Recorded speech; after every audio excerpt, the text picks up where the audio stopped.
Let us start recording. সময় 15 minute চলে গেছে, আর দেরি করা অবৈজ্ঞানিক হবে, কারণ ক্লাসটা একদম টপ টাইমটাই 40-45 মিনিট হতে হবে। এটা হচ্ছে 1 ঘন্টার ক্লাসের, এটাই হচ্ছে ইফেক্টিভ আউটপুট হওয়া উচিত। ওকে, আজকে আমরা পড়বো এখান থেকে অর্ধপরিবাহী হতে তাপায়নিক মিশ্রণ, যেটাকে বলা হয় থার্মিওনিক এমিশন। এবং আমরা এর আগে অর্ধপরিবাহী টেকনোলজি আসার আগে যা আমরা ভ্যাকিউম টিউব বাল্বের যে টেকনোলজি আমরা দেখতে পাই, যেটাকে আমরা প্রিমিটিভ ইলেকট্রনিক টেকনোলজি বলে থাকি, অর্থাৎ ফার্স্ট জেনারেশন ইলেকট্রনিক টেকনোলজি, যখন ট্রানজিস্টর আবিষ্কার হয়নি তখন যে ভ্যাকিউম টিউব বাল্ব গুলো ব্যবহার করা হতো, তো সেটা এফিসিয়েন্সি খুব কম ছিল, পাওয়ার কনজাম্পশন রেট ছিল অনেক বেশি। তারপরেও ওটা দিয়েই কিন্তু আমাদের আজকের এই আধুনিক যোগাযোগ প্রযুক্তি ব্যবস্থা যাত্রা শুরু হয়েছে। ওখানে থার্মিওনিক এমিশনটাই ছিল মূল phenomenon of getting electrons from cathode. Electron from cathode by fermionic emission. তোমরা কি রিকার্সন ফর্মুলাটা পড়েছো?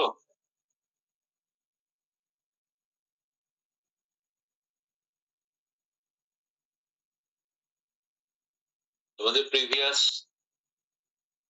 পড়াশোনাগুলোর মধ্যে বা কোর্সগুলোর মধ্যে কোথাও পেয়েছো রিকার্সন ফর্মুলা? এটা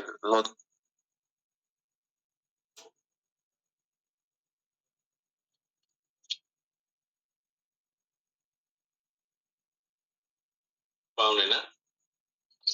আচ্ছা, নিউ না, এটা তো প্রতিপাদনটা তো এখানে না, এখানে তোমরা ব্যবহার করছি, ওই জন্য জিজ্ঞেস করছেন।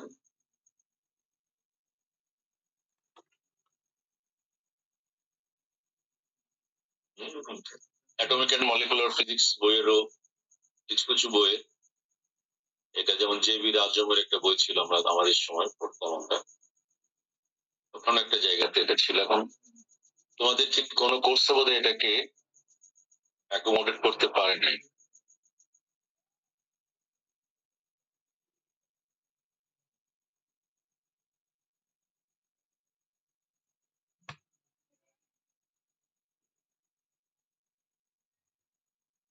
এগুলো একটা মুশকিল, বুঝছো? এখন মানে আমি মূলত যেভাবে পড়ি অভ্যস্ত, যেমন তোমরা সবাই বলবে যে হ্যাঁ স্যার এই কোয়েশ্চেনটা আমরা পড়েছি, তখন হবে কি আমি যে পরবর্তী লেকচার গুলো দিব সেটার মধ্যে স্বতঃস্ফূর্ততা অনেক বেড়ে যায়, কেননা তখন আমার মনে হয় যে ছেলেমেয়েরা তো সবই বুঝতে পারছে। এটা কি মুশকিল হলো? আচ্ছা, আমি এই তোমাদের যদি কিউরিওসিটি থাকে আমি এটার পিডিএফটা তোমাদেরকে দিব পড়ে নেওয়ার জন্য। প্রয়োজনে যদি ওটা ডেরিভেশন বুঝতে না পারো তাহলে আমি একদিন বুঝিয়েও দেব। ম্যাক্স প্ল্যাঙ্কের কোয়ান্টাম তত্ত্বে পড়ে আমার মনে হয় কোয়ান্টাম মেকানিক্স বইয়ের মধ্যেও থাকতে পারে, ইন্ট্রোডাক্টরি চ্যাপ্টারে কোয়ান্টাম মেকানিক্স এর কোনো বই হয়তো থাকতে পারে। মানে তোমাদের টেক্সট বইয়ের কথা বলছি না আমি, অন্যান্য রাইটারের যে তোমাদের বইগুলো যেভাবে পড়াই, যেমন ইংলিশ বইগুলো আছে, ওদের কোনো বইয়ে এটা থাকতে পারে। আর না থাকলেও সমস্যা নেই, কেননা এটা আমরা এটা মানে দুষ্প্রাপ্য কোনো কিছু না, এটা অনেক রেগুলার একটা থিওরি, সবচেয়ে বড় কথা খুবই গুরুত্বপূর্ণ থিওরি।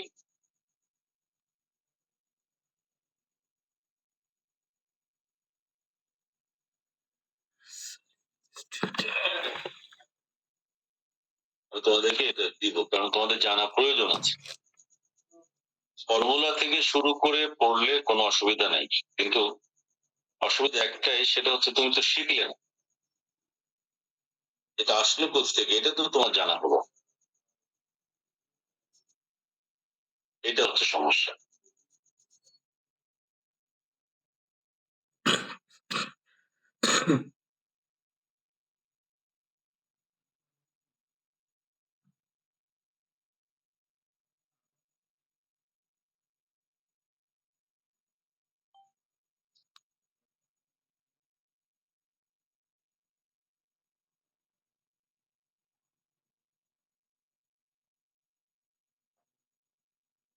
এমনকি সলিড স্টেট ফিজিক্সের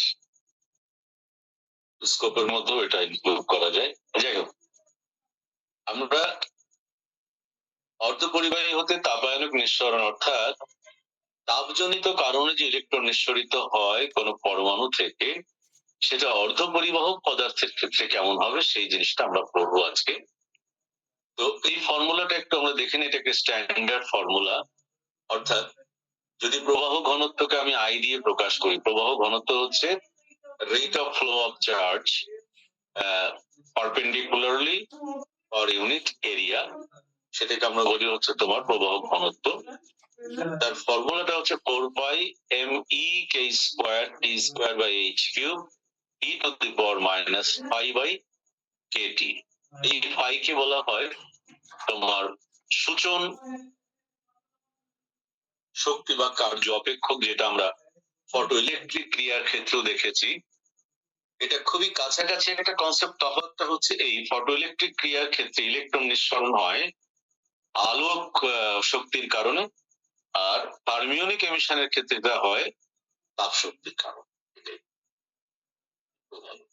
বাকি রাশিগুলো আমরা সবাই চিনি। এম হচ্ছে ইলেকট্রনের ভর, ই হচ্ছে ইলেকট্রন চার্জ, কে হচ্ছে বোল্টজম্যান কনস্ট্যান্ট, ক্যাপিটাল টি হচ্ছে তোমার অ্যাবসলিউট টেম্পারেচার, এইচ হচ্ছে প্ল্যাঙ্কস কনস্ট্যান্ট, পাই হচ্ছে কার্য অপেক্ষক। কার্য অপেক্ষক মানে হলো কোন পরমাণু থেকে সর্বনিম্ন যতটুকু পরিমাণ শক্তি প্রয়োগ করে, মানে ইলেকট্রন নিঃসরণের জন্য সর্বনিম্ন যতটুকু পরিমাণ কাজ করতে হয়, বা অথবা সর্বনিম্ন যে পরিমাণ শক্তি অ্যাবজর্ব করার পর ইলেকট্রনটা নিঃসরিত হয়, সেটাকে বলা হয় কার্য অপেক্ষক।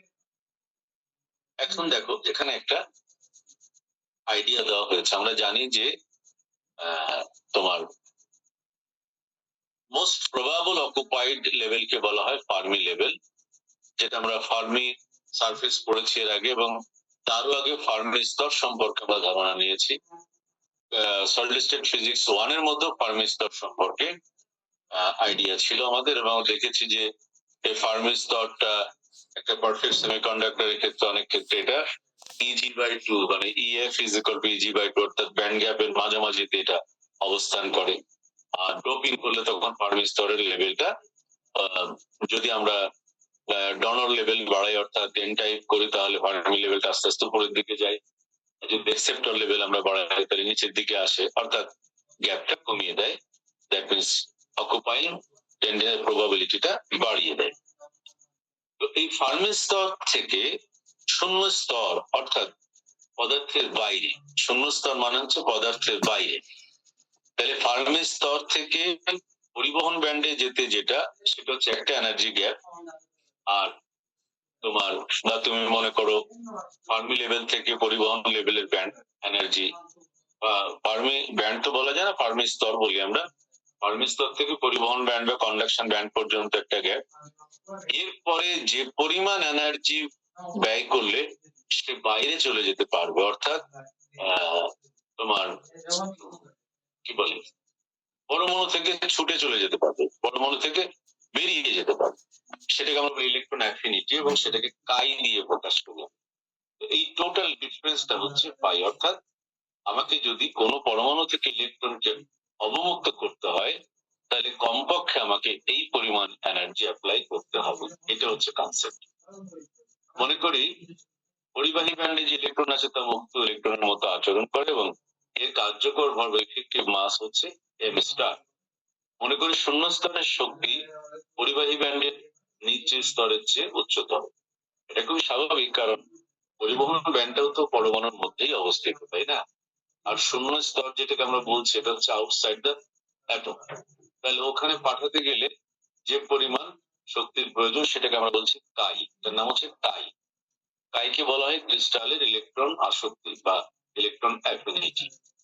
যদি কায়ের দিক তলের উপর লম্ব হয়, তাহলে কাই এক্স অক্ষ বরাবর ইলেকট্রনের ন্যূনতম ভরবেগ হবে। মানে এটা জাস্ট আমরা একটা মানে মেকানিক্স এর একটা কনসেপ্ট আমরা এখানে অ্যাপ্লাই করার জন্য আমরা ধরে নিচ্ছি যে এটা আমাদের তলের উপরে লম্ব দিক বরাবর হচ্ছে কায়ের দিক, অর্থাৎ আমরা যে ইলেকট্রন নিঃসরণের দিক হচ্ছে সেটা। তাহলে তা যদি হয়, তাহলে এক্স অক্ষ বরাবর যদি আমরা ধরে নিই যে হ্যাঁ ইলেকট্রনটা গতিশীল হবে এক্স অক্ষ বরাবর, সেক্ষেত্রে আমরা তার মানে ভরবেগ ঠিক না, এটা হচ্ছে গতিশক্তি দিয়ে তো আমরা পাবো এটা। তাহলে আমরা জানি গতিশক্তি হচ্ছে p square by twice m. এখানে যেটা হবে, এখানে যে ঘটনাটা ঘটবে সেটা হলো আমরা এর সমপরিমাণ এনার্জিকে ইলেকট্রনের গতিশক্তি আকারে আমরা সাপ্লাই করব পরিবহন ব্যান্ডের পরে। তাহলে এই তাই যে ডিফারেন্স আমি বলছি তাই নট, যদি আমি ঠিক পরিবহন ব্যান্ড বরাবর ধরি, আর ওর বেরিয়ে যাওয়ার জন্য যে মিনিমাম কাইনেটিক এনার্জি প্রয়োজন, ওই যে অনেকটা মুক্তি বেগের মতো তোমরা পড়েছিলে না, এই ভূপৃষ্ঠ থেকে কোনো বস্তুকে ন্যূনতম যে বেগে নিক্ষেপ করলে সে আর পৃথিবীতে ফিরে আসে না, তাকে মুক্তি বেগ বলে, মনে আছে? বিষয়টা অনেকটা ওরকম। এই জন্য আমরা বলছি যে ন্যূনতম যে পরিমাণ ভরবেগ প্রাপ্ত হলে সেখান থেকে বেরিয়ে যেতে পারবে, সেই ভরবেগকে যদি আমি পি কাই নট বলি, তাহলে কাই বাই গতিশক্তি হবে P chi nought square by twice M star. সুতরাং P chi nought square is equal to twice M star তাই। এটা আমরা যে শক্তি হিসেবে দেখিয়েছি। এখন আমরা একটু আলোচনাটাকে সামনের দিকে নিই। যদি তাপীয় উত্তেজনার ফলে বা থার্মাল এক্সাইটেশনের ফলে পরিবহন ব্যান্ডে প্রতিক্রিয়ক আয়তনে যদি ইলেকট্রন সংখ্যা থাকে এন ই, যদি ফার্মি স্তর পরিবাহী ব্যান্ডের নিচে থাকে, পরিবহন ব্যান্ডের নিচে থাকে, তাহলে পরিবাহী ইলেকট্রনের ম্যাক্সওয়েলিয়ান বেগ বণ্টন। ম্যাক্সওয়েলিয়ান তো আসলে ম্যাক্সওয়েলস ডিস্ট্রিবিউশন ল মেনে চলে, তোমরা বাংলাতে ম্যাক্সওয়েলিয়ান বা Maxwell's law of velocity distribution যেটা, সেই কথাটা বলো।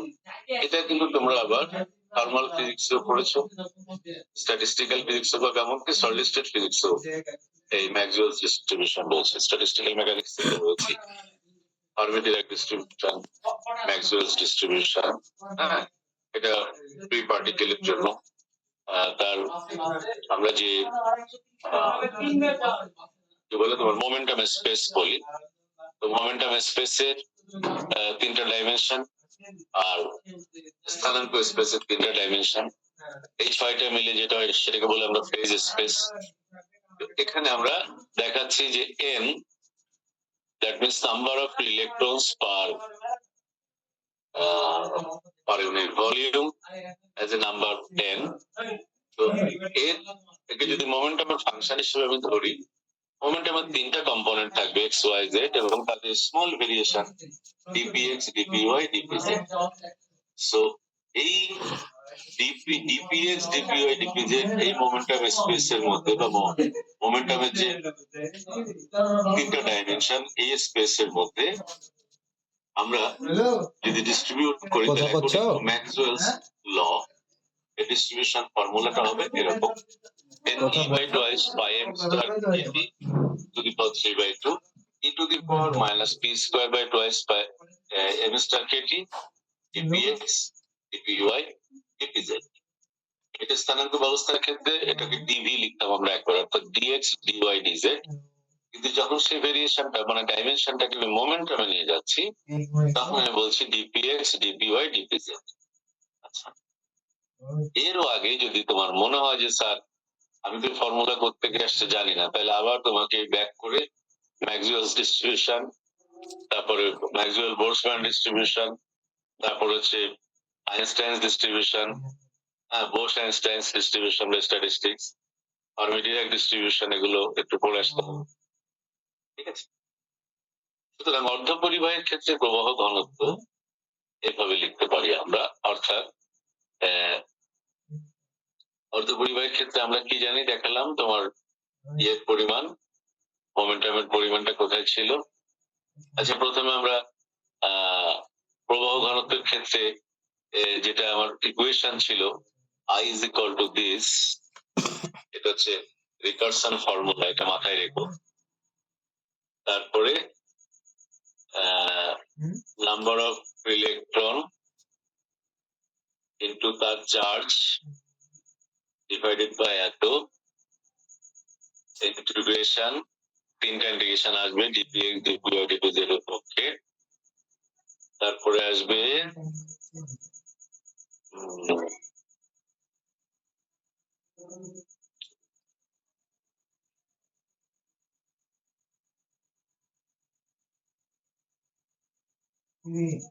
ইলেকট্রনকে আমরা এক্স অক্ষ বরাবর বা উলম্ব বরাবর বিবেচনা করেছি। কোথায় লিখলাম সেই কথাটা? এক্স অক্ষ বরাবর ইলেকট্রনের ন্যূনতম ভর। তাহলে মোমেন্টামের এক্স কম্পোনেন্ট আসছে এমভি বাই এম স্টার, অর্থাৎ এটা হচ্ছে বেগ, ভেলোসিটি ডিস্ট্রিবিউশনের জন্য বেগের রাশিমালা momentum divided by effective mass is equal to the effective velocity along x-axis px by m star e to the power the function dpx dpy dpz। তার মানে ভিটা না লিখে আমরা ইভি, এই ভিটাকে ভেতরে নিয়ে এলাম, আর সেই ভি মানে হচ্ছে মোমেন্টাম বাই ইফেক্টিভ মাস, ভরবেগ বাই ভর ইজ ইকুয়াল টু ভেলোসিটি। সেই ভিএক্স কে আমরা পিএক্স বাই এম স্টার আকারে লিখলাম according to what?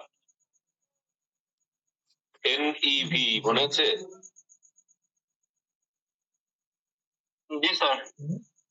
I is equal to NEV ফর্মুলাটা মনে আছে? হ্যাঁ স্যার।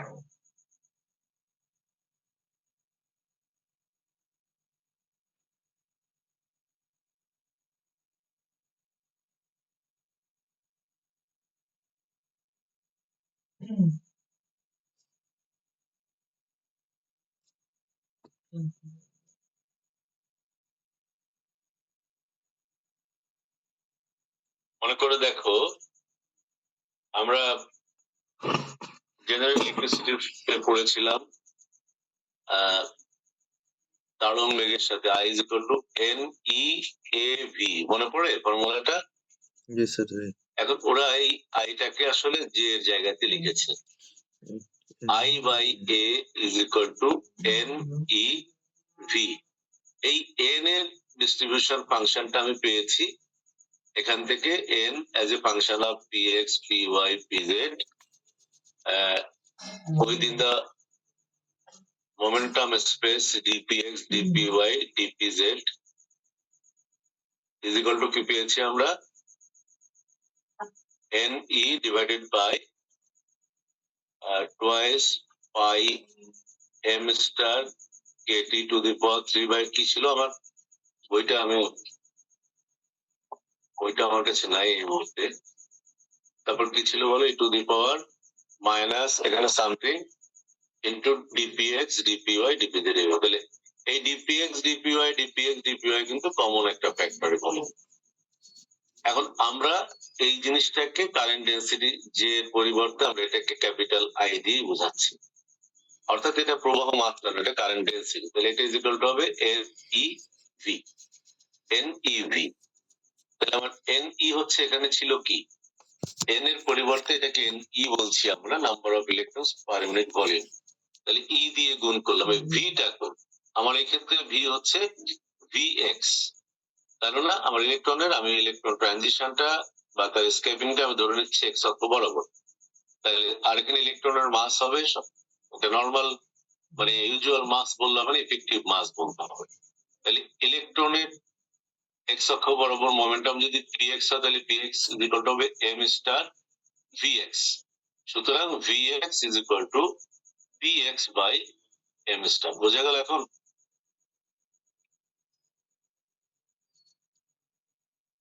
জি স্যার। বাকিটা ক্লিয়ার বুঝতে পেরেছো?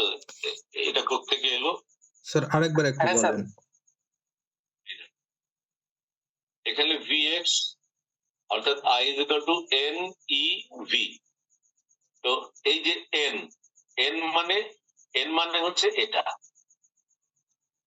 n মানে এটা পেলাম আমরা NEV। খেয়াল করো n এর এক্সপ্রেশন হচ্ছে এটা, বসিয়ে দিল। E মানে ইলেকট্রন চার্জ, এই E, আর এখানে V মানে Vx। তো Vx মানে হলো px বাই m স্টার। যেহেতু আমরা টোটালটা বের করছি, ইন্টিগ্রেশন করব, এবং px ইজ এ ভেরিয়েবল, তাহলে আমি ওটাকে বাইরে রাখতে পারছি না, এটাকে ইন্টিগ্রেশনের মধ্যে আমাকে ইনক্লুড করতে হচ্ছে।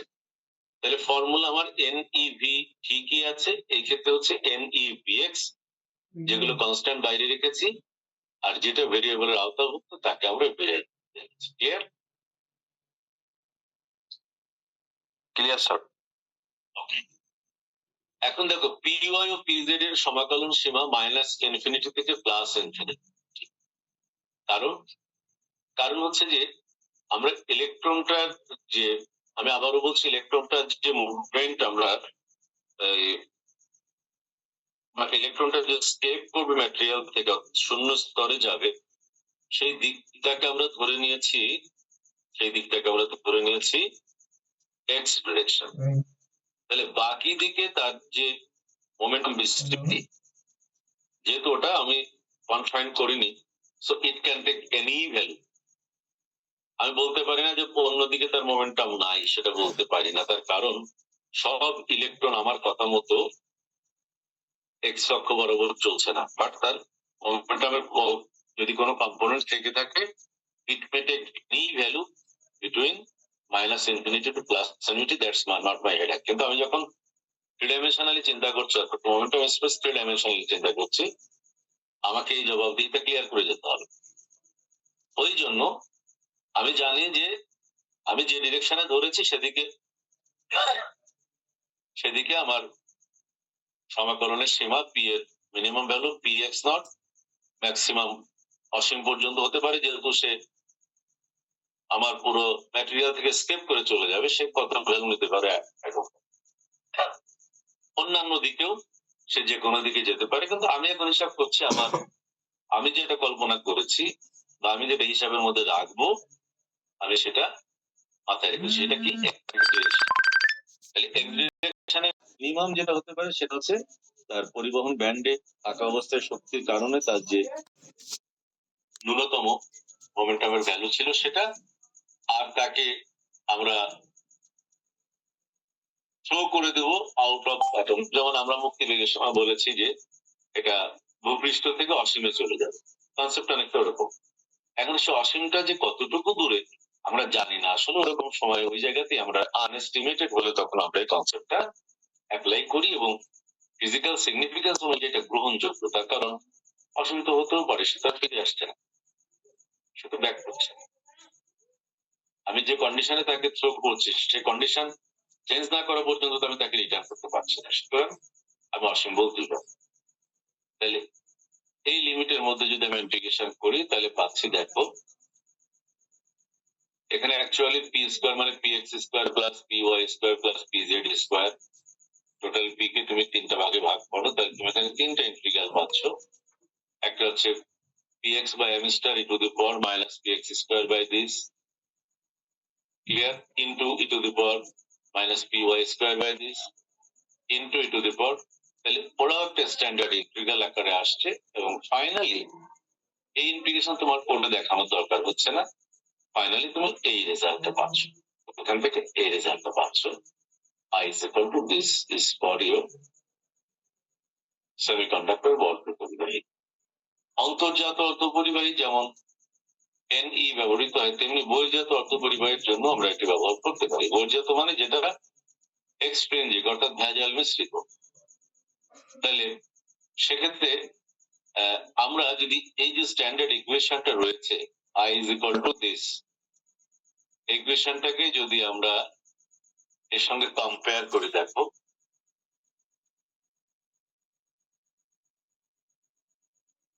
পুরোটাই কিন্তু মিল আসবে অলমোস্ট।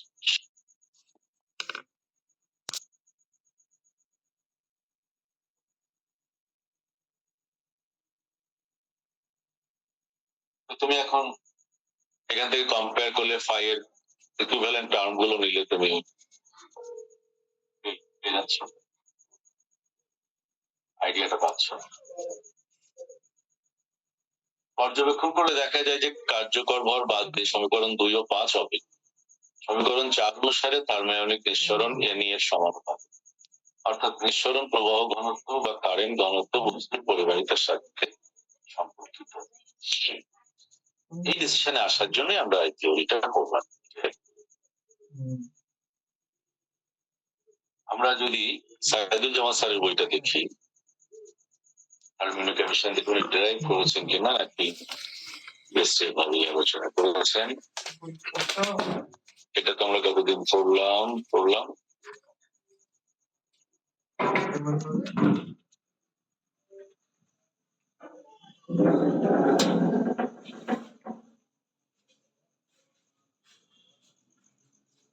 না, উনি ওইভাবে আলোচনা করছেন। এটা আমাদের থার্ড ছিল। থার্ড ইয়ারে ছিল থিওরিটা? জি স্যার, এটাই ছিল, কিন্তু তখন তো কিছুই বুঝতে পারিনি। আজকে তো অনেকটাই বুঝতে পারছি। পুরোটা বুঝতে পারো নাই? মানে তখন তো কিছুই বুঝতে পারিনি, কিন্তু আজকে তো অনেকটাই বুঝতে পারলাম। আরেকবার পড়লে আরো বুঝতে পারবা। ভিতরে কনসেপ্টটা ক্লিয়ার হলেই সবকিছু ক্লিয়ার হয়ে যায়। আমি কি পড়ছি, কেন পড়ছি, এটা জানতে হবে।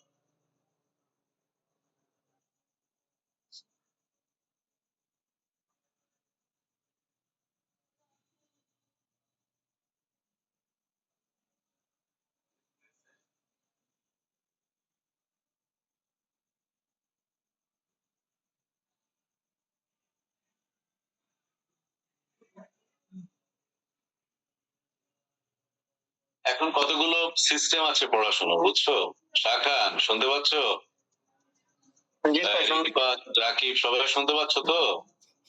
জি জি স্যার, শুনতে পাচ্ছি। শান্তাকে দেখছি আজকে বেশ কয়েকদিন পর। শান্তা, কেমন লাগছে তোমার কাছে ক্লাস?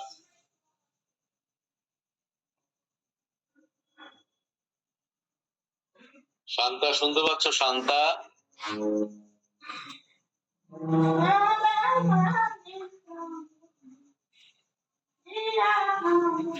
নেটের প্রবলেম নাকি কি জানি।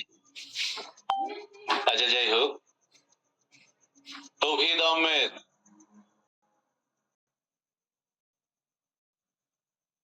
তৌহিদ। আসসালামু আলাইকুম স্যার।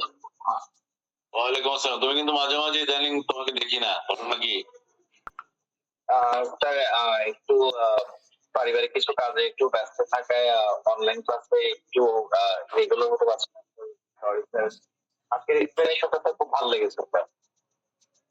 উপস্থিত থাকলে প্রতিদিনই ভালো লাগে, এখন উপস্থিত না থাকলে ভিডিও দেখলে তো তখন একা একা। আর এখানে তো আমরা অনেক মানুষ, তাই না? এখানে অনেকগুলো কথা হয়, একটা লাইভলি একটা ফ্লেভার পাওয়া যায়, তাই না? জি স্যার, অবশ্যই। এনাম, কি অবস্থা এনাম, বুঝতে পারছো? ক্রিস্টাল ক্লিয়ার, মনে হচ্ছে স্যার লকড ব্রেন আনলক হয়ে যাচ্ছে আপনার ক্লাসগুলো করে স্যার। ভালো লাগছে অনেক। চিন্তা করার জায়গাটা উন্মোচিত হচ্ছে আর কি। হৃদয়, হৃদয়, জি স্যার, বুঝতে পারছি স্যার। তোমার পুরা নামটা কি রে বাবা? জাহাঙ্গীর হোসেন নাকি? না স্যার, জাহিদ হাসান হৃদয়। জাহিদ হাসান, জাহিদ হাসান হৃদয়। তারপরে আর কে গেছে তাহলে? সজীবের সাথে তো কথা বললামই। তিতাস ক্লিয়ার? হ্যাঁ স্যার, ক্লিয়ার। নাজমা, নাজমা আনসারি,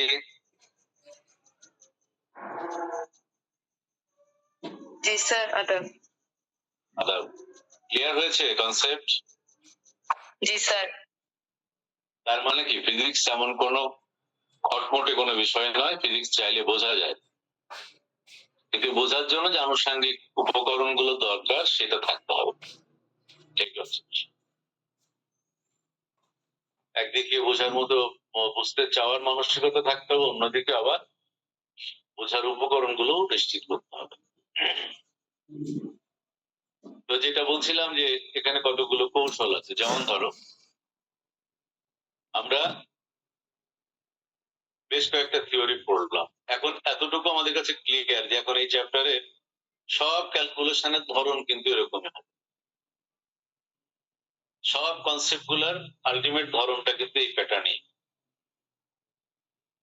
যেমন আমরা ডনার লেভেল, সেপ্টর লেভেল, তারপরে ডিপ লেভেল, শ্যালো লেভেল, এগুলো কিন্তু আমরা এর আগেও আলোচনা করেছি, তাই না? কনসেন্ট্রেশন যদি বেশি হয় তাহলে সেটা হয়ে যায় তোমার লেভেলটা, অর্থাৎ গভীরতাটা তখন কমে যায়, আমরা শ্যালো লেভেল বলি। যদি কম থাকে তখন গভীরতাটা বেড়ে যায়, অর্থাৎ ওকে বেশি পরিমাণ এনার্জি দিয়ে তাকে এক্সাইটেড করতে হয়। এই বিষয়গুলো আমরা এর আগে আলোচনা করেছি, সংজ্ঞাগুলো এখানে দেওয়া আছে। আমরা আজকে আমাদের টাইম ফ্রেমের মধ্যে আরেকটা জিনিস একটু বুঝে নিই, অবস্থার ঘনত্ব বা ডেন্সিটি স্টেট। এটা খুবই গুরুত্বপূর্ণ একটা বিষয়, কিন্তু এটাও আসলে ওই যে বললাম স্ট্যাটিস্টিক্যাল মেকানিক্স এর কিছু কনসেপ্ট, সেটা আমরা আসলে বাদ দিয়ে কোথাও যেতে পারি না। তো আমরা একটু কোনাকুনি বোঝার জন্য চেষ্টা করি। আমরা যদি ধরে নিই যে এই অবস্থার ঘনত্ব অর্থাৎ প্রতি এনার্জি রেঞ্জের জন্য নাম্বার অফ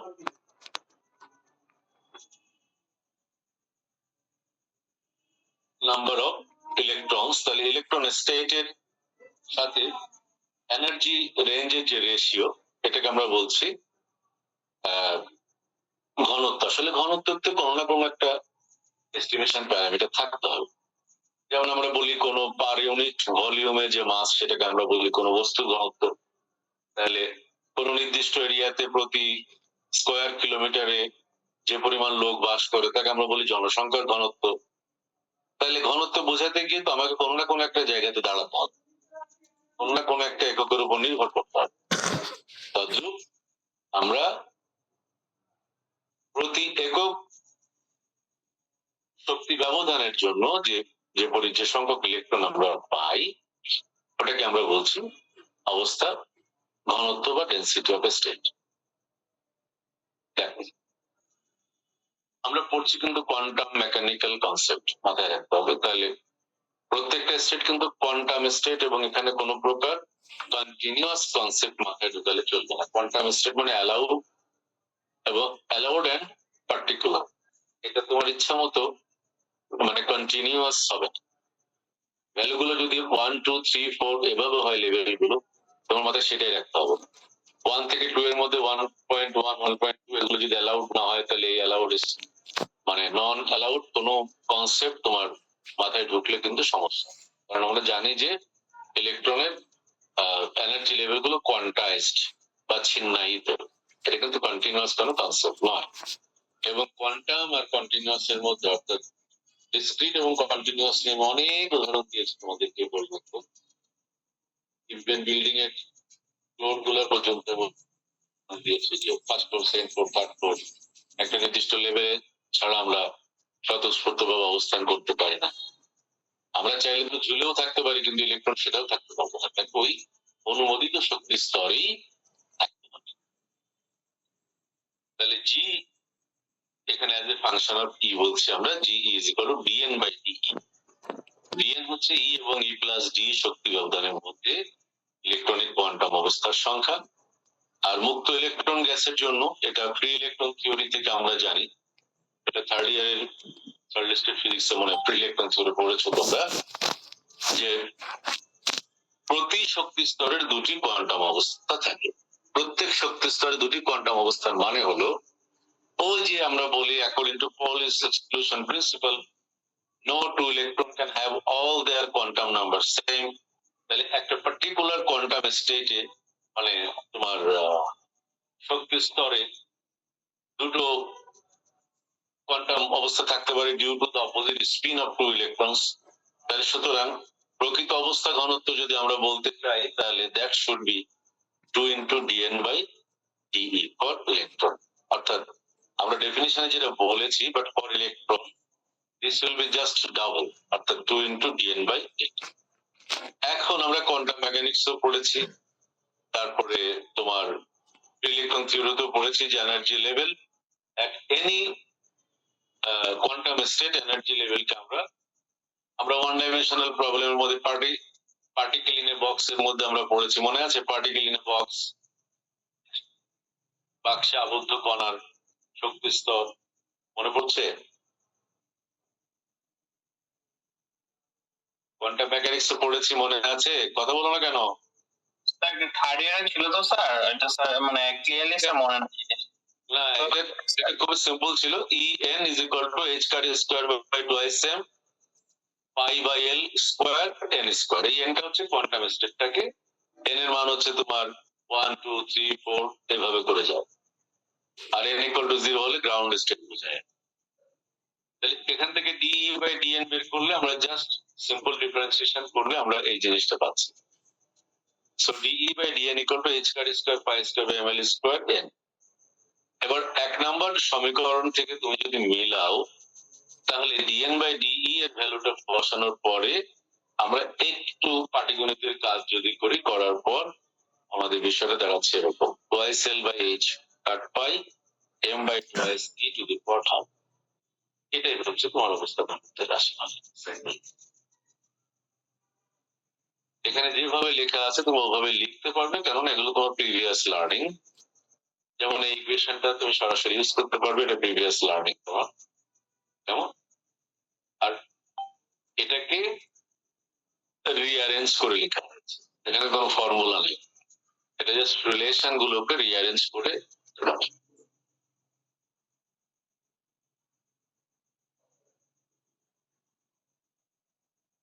স্যার এটা মুকতাদ আলী স্যারের বইয়ে স্যার এটা মনে হয় আরো স্যার বড় করে এক্সপ্লেন করতে স্যার, এবং মোটামুটি স্যার দেখলাম একটু জটিল করে কনসেপ্ট টোটাল ইউজ করছে। না, এখন এখানে যেগুলো কম লেখা আছে এগুলো তো আমি আলোচনা করে দিলাম, বুঝতে কি অসুবিধা আছে? না স্যার এটা তো বুঝতে সমস্যা হয় নাই, কিন্তু স্যার মুকতাদ আলী স্যারের বইয়ে যেটা লিখছে স্যার এটা একটু অন্যভাবে লিখছে। উনি একটু ইলাস্ট্রেটিভ লিখেন, ওনার এই জিনিসটা আমার কাছে ভালো লাগে। আবার হয় কি মাঝে মাঝে যেটা হয়, স্টুডেন্টদের সাইকোলজিটাও কিন্তু একটু বুঝতে হবে, বুঝছো না? স্টুডেন্টদের সাইকোলজিটা হচ্ছে কি, সব স্টুডেন্ট একরকম না, তবে হ্যাঁ শিখতে চায়, ছেলেমেয়েরা শিখতে চায়, শিখতে আগ্রহী ছেলেমেয়ের সংখ্যা কম না, যথেষ্ট আছে। আবার প্রত্যেকটা থিওরি যদি মানে একদম আলোচনা করতে করতে অনেক বেশি বিধায়িত করা হয়, তখন হয় কি ছেলে মেয়েদের মধ্যে একটা ভীতি চলে আসে। ভীতিটা আসে কেন, যে এত বর্ণনা আমি মনে হয় পারবো না, আমার মনে হয় মাথায় ঢুকবে না, আমি কেননা সে তো সাপোর্টটাও পাচ্ছে না। তো সেই কারণে আমি কোনোটাকেই আমি কম মানে ভালো খারাপ বলে আমি কোনো দিকেই বায়াসড হতে চাই না। মুকতাদ আলী স্যারের লেখাটা খুবই ভালো, উনি বর্ণনা করে লেখেন, এটা শেখার জন্য খুবই ভালো। আবার পাশাপাশি এই যে কিছু কিছু বই আছে যেগুলো জাস্ট থিওরিটা কিভাবে আসছে তার মানে কি, এটা একটা স্টুডেন্ট খুব সহজে ক্যাপচার করতে পরীক্ষা খাতে লিখতে পারলো, তাহলে এটাও কিন্তু খারাপ হচ্ছে। এটা হচ্ছে একদম নোট আকারে লেখা। আর মুকতাদ আলী স্যার বইটা নোট এবং টেক্সট বইয়ের মাঝামাঝি একটা প্যাটার্ন লেখা। এই সেন্সে সবগুলো বই ভালো, শুধু প্রিন্টিং মিস্টেক না থাকলেই হয়, কেননা এগুলো তো প্রতিষ্ঠিত পদার্থবিজ্ঞানের তত্ত্ব, আমরা কেউ আসলে এগুলো তৈরি করতে পারবো না, বুঝো না? কারোর নিজস্ব কোনো এখানে স্বকীয় কোনো কিছু করার কোনো সুযোগ নেই। তবে হ্যাঁ, বই লেখা একটা শিল্প, বই লেখার সময় পাঠকের মাইন্ড রিড করতে হয়, পাঠক কিরকম চাচ্ছে, এরকম হলে পাঠকের মাথায় দ্রুত ঢুকবে যাচ্ছে, সেই জিনিসটা অনেকে মাথায় রাখেন, অনেকে রাখেন। এই যে মুকতাদ আলী স্যারের বইটা আমি হাতে নিলাম এবং আমি যা ধারণা করেছিলাম সেটাই, যে সিকিটেলের বই থেকে লেখা অনুবাদ করে। তো আমার মনে হয় এটার চেয়ে আমি যেটা তোমাদেরকে দেখালাম এটা সহজে বোধগম্য আমার মনে হয়, তোমরা এটাই করবে।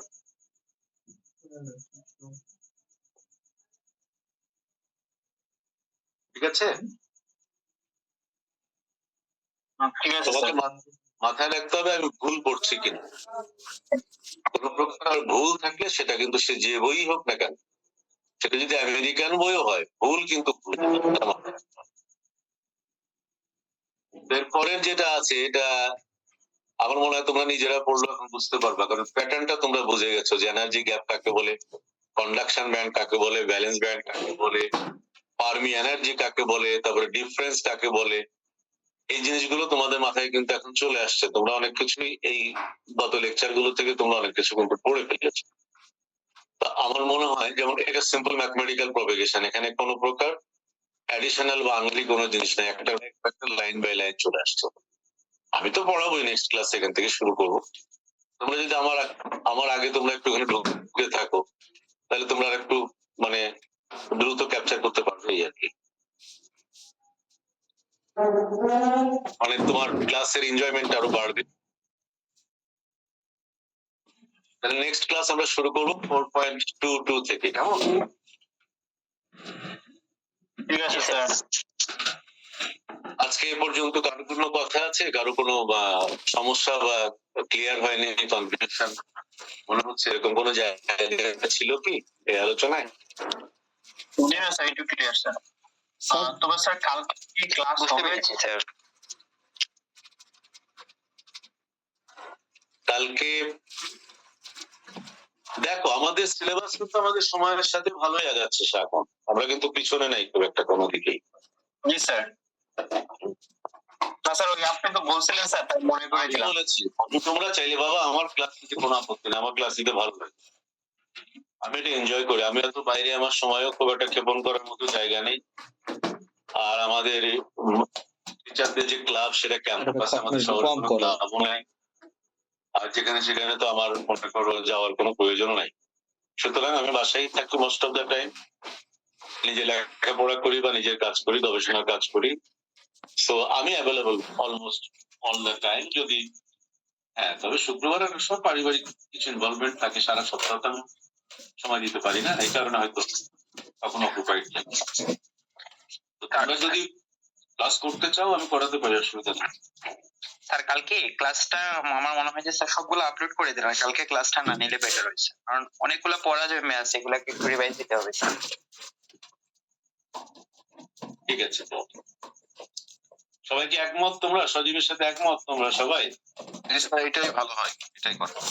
আর প্লিজ স্যার ক্লাসগুলো একটু আপলোড করে দিন স্যার। হ্যাঁ হ্যাঁ, ঠিক আছে। স্যার এখানে যদি ঠিক আছে, কোনো আজকে রাত্রে আমি এখানে যদি আজকে সবগুলোই স্যার হ্যাঁ, বলো। আজকের ক্লাসে যদি কোনো সমস্যা হয় স্যার, সামনের দিনে একটু সমাধান করে দিন। মানে আমি তো ওটা তো আমি সবসময় জি স্যার, মানে আজকে দেখি সবসময় অঙ্ক ইয়েটা করে ইকুয়েশনটা করে যদি কোনো সমস্যা পাই সামনের দিনে একটু সমাধান করে দিন। ঠিক আছে, ঠিক আছে, ঠিক আছে। রাখি তাহলে, ভালো থেকো সবাই, স্যার এই বইটা সাবধানে থেকো। Okay sir. এটা তোমাদের কাছে নেই।